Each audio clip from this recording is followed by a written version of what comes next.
ठीक है। चलिए, तो पहला क्वेश्चन है कि कुतुबुद्दीन ऐबक ने अपनी राजधानी कहाँ बनाया था? तो लाहौर में बनाया था। ठीक है। अगला क्वेश्चन, कुतुबुद्दीन ऐबक ने कौन सी उपाधि धारण की थी? कुतुबुद्दीन ऐबक ने कौन सी उपाधि धारण किया था? तो सिपह सलार की उपाधि कुतुबुद्दीन ऐबक ने क्या किया था? धारण किया था। सिपह सलार की उपाधि कुतुबुद्दीन ऐबक ने धारण किया था। अगला क्वेश्चन क्या है? कुतुबुद्दीन ऐबक द्वारा लाखों का दान के कारण इसे किस नाम से जाना जाता था? हाँ, कुतुबुद्दीन ऐबक लाखों का दान दिया करता था प्रत्येक दिन, इसीलिए इसको हम लोग लाख बख्श के नाम से भी जानते हैं। ठीक है। चलिए, अगला क्वेश्चन, कुतुबुद्दीन बख्तियार काकी के याद में कुतुब मीनार किसने शुरू कराया? हाँ, कुतुबुद्दीन बख्तियार काकी के याद में कुतुब मीनार जो है महरौली में, दिल्ली में जो है सबसे पहले कुतुबुद्दीन ऐबक के द्वारा शुरू कराया गया था। ठीक है। चलिए आगे, 2.5 दिन का झोपड़ा अजमेर में किसके द्वारा बनाया गया था? 2.5 दिन का झोपड़ा जो है अजमेर में किसके द्वारा बनाया गया था? कुतुबुद्दीन ऐबक। ऐबक के द्वारा जो है 2.5 दिन का झोपड़ा जो है अजमेर में बनाया गया था। चलिए आगे बढ़िए। कुतुबुद्दीन ऐबक की मृत्यु चौगान खेलते समय कब हुई थी? कुतुबुद्दीन ऐबक की मृत्यु चौगान खेलते समय कब हुई थी? तो 1210 में हुआ था। चौगान आज के समय में पोलो को कहते हैं, घोड़ा पर खेला जाता है, ठीक है, चहर कर, और एक डंडा के सहारे खेला जाता है। उसी से गिरने के बाद जो है इसकी जो है मृत्यु हो गई थी। ठीक है। चलिए आगे, इल्तुतमिश ने कुतुबुद्दीन ऐबक के बेटे आराम शाह को कब हराकर दिल्ली का शासक बना था? हाँ, कुतुबुद्दीन ऐबक ने का बेटा था आराम शाह। ठीक है। तो इस आराम शाह को जो है इल्तुतमिश हरा कर और दिल्ली की गद्दी पर अधिकार कर लेता है। आराम शाह जो रहता है वह रहता है कुतुबुद्दीन ऐबक का बेटा, और इल्तुतमिश कुतुबुद्दीन ऐबक का दामाद रहता है। याद रखिएगा, उसका अपना दामाद था, तो अपना साला की हत्या करके यह गद्दी पर बैठ जाता है। चूँकि आराम शाह जो था उसको दिल्ली की जनता का सहयोग पूर्णतः नहीं मिला था, और इसके कारण जो है दिल्ली की जनता जो है वह कुतुबुद्दीन ऐबक की मृत्यु के बाद जो है इल्तुतमिश को सपोर्ट कर देता है, और इसी कारण जो है इसका दामाद जो है फायदा उठा के क्या करता है कि गद्दी पे अधिकार कर लेता है, और इल्तुतमिश अपनी राजधानी लाहौर को नहीं बनाता है। कुतुबुद्दीन ऐबक का राजधानी था लाहौर, लेकिन यह अपनी राजधानी दिल्ली को बनाता है। ठीक है। कौन? इल्तुतमिश। इल्तुतमिश की राजधानी कहाँ आता है? दिल्ली। चलिए 1211 है। इल्तुतमिश ने अपनी राजधानी कहाँ बनाया? हाँ, तो दिल्ली को अपनी राजधानी बनाया था। इल्तुतमिश सुल्तान बनने से पहले कहाँ के सूबेदार थे? हाँ, इल्तुतमिश सुल्तान बनने से पहले कहाँ का सूबेदार था? तो याद रखिएगा, बदायूं का सूबेदार था। ठीक है, बदायूं का सूबेदार था इल्तुतमिश। उसके बाद जो है यह सुल्तान बना है, दिल्ली का गद्दी पर बैठा है। चलिए आगे, इल्तुतमिश के समय ख्वारिज्म का राजकुमार जलालुद्दीन मकबरनी किससे बचने के लिए सहयोग मांगा था? हाँ, मकबरनी, देखो जलालुद्दीन मकबरनी था ख्वारिज्म का शासक। क्या हुआ था कि यह पड़ता है तुम्हारा मध्य एशिया के आसपास, आप मान लीजिए यह पड़ता है। तो वहाँ पर क्या हुआ था कि चंगेज खान ने आक्रमण कर दिया था, क्योंकि चंगेज खान बौद्ध धर्म को मानता था। जान लीजिए, चंगेज खान मुसलमान नहीं था, बौद्ध था।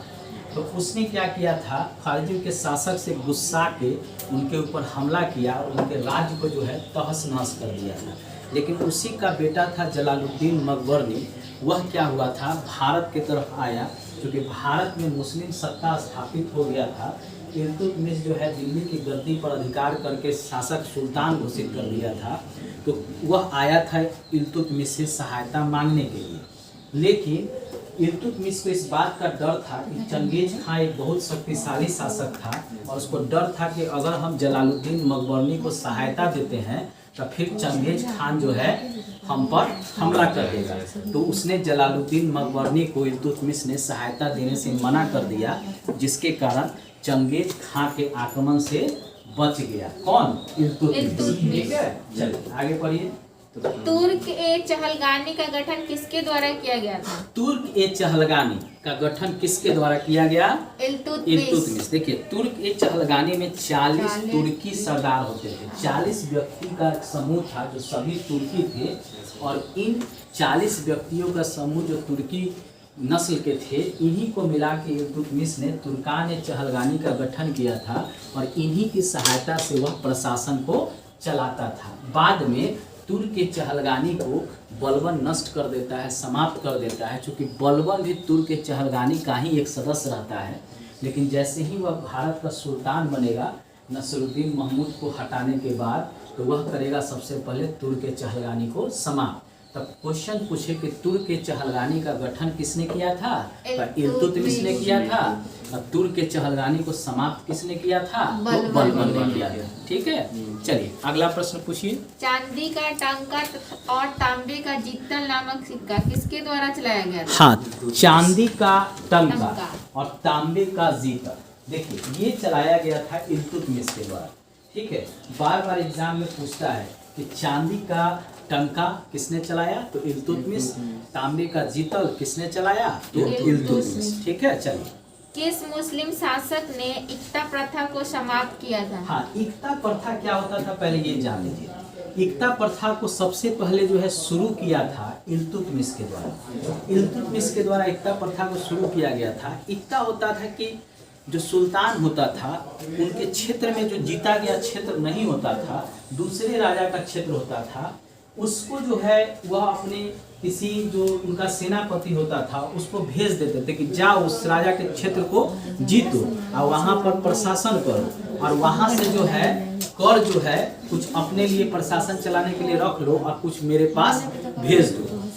ये जीता गया सुल्तान का क्षेत्र नहीं होता था, बल्कि दूसरे राजा के क्षेत्र को जीतने के लिए भेजते थे, और जिसको भेजते थे उसी को वो इक्ता दे देते थे कि आप वहाँ पे प्रशासन कीजिए जीतने के बाद, और वहाँ से कर जो है हमको भेजिए। तब इल्तुतमिश जो था वह इक्ता प्रथा को शुरू किया था, और अलाउद्दीन खिलजी इक्ता प्रथा को समाप्त कर देता है। तो किसने समाप्त किया था इक्ता प्रथा को? अलाउद्दीन खिलजी। याद रखिएगा, एग्जाम में पूछता है कि इक्ता प्रथा को किसके द्वारा शुरू किया गया? तब इल्तुतमिश। इक्ता प्रथा को किसने समाप्त किया? तो अलाउद्दीन खिलजी। ठीक है, चलिए आगे बढ़िए।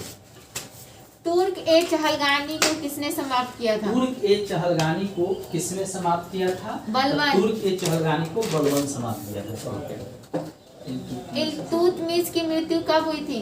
हाँ, इल्तुतमिश की मृत्यु कब हुई थी? तब 1236 में इल्तुतमिश की मृत्यु हो गई थी। ठीक है, उसके बाद जो है रुकनुद्दीन फिरोज उसका बेटा सुल्तान बनेगा, उसको हटा के रजिया जो है वह सुल्तान बनेगी। कब? 1236 में ही। और उसने जो है रजिया के बाद जो है, रजिया को जो है सुल्तान बनने के बाद जो है उसका एक युद्ध होगा। ठीक है, एक युद्ध लड़ेगी भटिंडा के किससे? अल्तुनिया से। उससे हार जाएगी रजिया, अल्तुनिया के साथ बाद में वह विवाह करेगी, और दोनों मिलके फिर दिल्ली की गद्दी पर अधिकार करने के लिए आना चाहते हैं, लेकिन हरियाणा में कैथर नामक जगह पर उनकी हत्या कर देगा। और अगला जो है इल्तुतमिश का बेटा जो है बहराम शाह, वह शासक बनेगा। बहराम शाह को हटा के नसरुद्दीन महमूद को तुर्क के चहलगानी के सदस्य जो है शासक बनाएंगे। नसरुद्दीन महमूद क्या करता है? नायब के पद पर जो है बलबन को नियुक्त करेगा, और बलबन अपनी पुत्री का विवाह जो है नसरुद्दीन महमूद से नसरुद्दीन महमूद शाह से कर देगा। अब जो नसरुद्दीन महमूद शाह जो रहता है वह क्या होता है कि कमजोर सुल्तान रहता है। धीरे धीरे बलबन जो है नायब के पद पर तो रहता ही है, धीरे धीरे उसकी सत्ता को वह अधिकार कर लेता है। नसरुद्दीन महमूद को हटा के खुद जो है बलबन शासक बन जाएगा। नसरुद्दीन महमूद का जो अंतिम समय जो है वह टोपी सी के व्यतीत होता है। ठीक है, इतना उसका स्थिति दयनीय हो जाता है। अब बलबन जो है इस समय शक्तिशाली शासक बन जाएगा। चलिए बलबन के बारे में पढ़िए, क्वेश्चन पढ़िए। इल्तुतमिश की मृत्यु के बाद शासक कौन बना? रुकनुद्दीन फिरोज। इल्तुतमिश की मृत्यु के बाद रुकनुद्दीन फिरोज। और रुकनुद्दीन फिरोज की माँ का नाम क्या रहता है? शाह तुर्कान। याद रखिएगा। चलिए आगे बढ़िए। भारत की प्रथम महिला सुल्तान कौन बनी थी जो एक मुस्लिम थी? भारत की प्रथम महिला सुल्तान जो थी रजिया सुल्तान थी।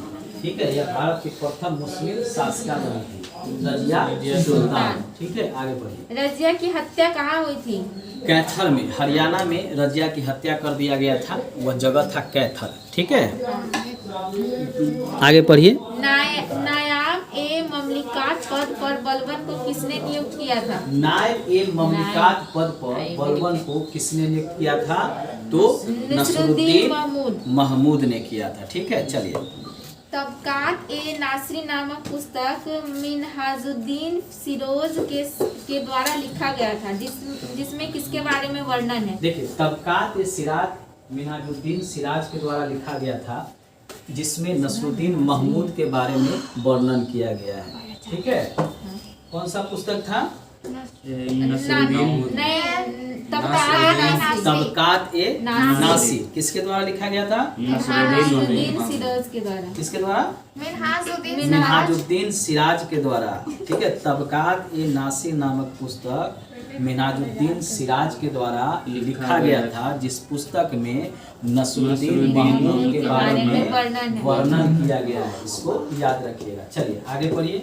ईरानी त्योहार सिजदा, पैगोश और नौरोज को किसके द्वारा शुरू किया गया था? ईरानी त्योहार है सिजदा, पैगोश और नौरोज। ठीक है, इसको जो है बलबन के द्वारा शुरू किया जाएगा।